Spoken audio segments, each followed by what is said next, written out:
Baru-baru ini ramai soal isu kebun sawit yang katanya nggak bisa menggantikan hutan asli.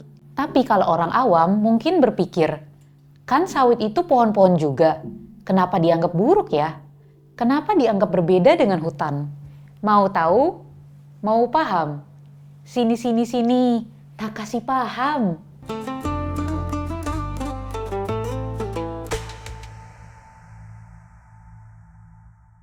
Kelapa sawit berasal dari kawasan tropis Afrika Barat. Penduduk lokal sudah lama memanfaatkan buah sawit untuk minyak makan, lampu minyak, hingga obat tradisional sejak ribuan tahun yang lalu. Abad 15-19, pedagang Eropa membawa buah sawit ke benua lain sebagai komoditas baru. Minyak sawit mulai dipakai di Eropa untuk pelumas mesin, sabun, dan produk rumah tangga pada masa revolusi industri. Pada 1911, perkebunan sawit pertama dibuka di Indonesia, tepatnya di Deli, Sumatera Utara. Produksi minyak sawit mulai diekspor dan jadi komoditas yang penting. Dan di akhir abad ke-20, kebutuhan makanan olahan, kosmetik, hingga biodiesel melonjak.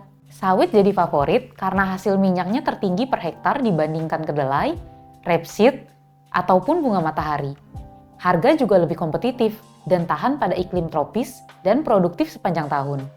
Dan akhirnya, memasuki tahun 2000-an, Indonesia menjadi produsen minyak sawit nomor 1 dunia, menyumbang lebih dari 50% produksi global. Terus, kenapa kebun sawit ini jadi dianggap buruk untuk lingkungan? Kebun sawit memang dipenuhi pohon, tapi mereka cuma tumbuh dalam pola monokultur.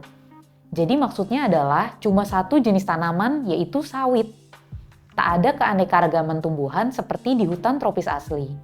Nah, kalau hutan alam, penuh dengan berbagai spesies tanaman, pepohonan besar, semak, epifit, dan pohon-pohon kayu keras.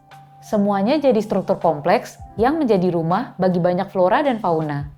Jadi meskipun luas kebun sawit bisa besar, secara ekologis ia tidak menggantikan fungsi hutan, terutama untuk keanekaragaman hayati, siklus air, dan stabilitas lingkungan. Nah, menurut penelitian terbaru tahun 2024, pengubahan hutan jadi kebun kelapa sawit menyebabkan air yang mengalir di atas permukaan tanah naik sekitar 21% dan sedimentasi naik 16,9% dibanding kondisi hutan alami. Artinya, tanah dan lahan di kebun sawit jauh lebih buruk dalam menyerap air hujan. Hal ini menyebabkan meningkatnya aliran langsung ke sungai sehingga lebih mudah terjadi banjir. Selain itu, kualitas air sungai di daerah hilir memburuk, berdampak negatif untuk ekosistem air dan kesehatan masyarakat. Jadi, meskipun sawit punya peran penting bagi ekonomi, kita tetap harus menjaga alam untuk kebaikan kita sendiri juga. Mungkin bisa dimulai dari lebih jeli dalam memilih dan memastikan kelestarian lahan yang akan dijadikan kebun sawit. Karena hijau di kebun sawit tidak sama dengan hijau di hutan.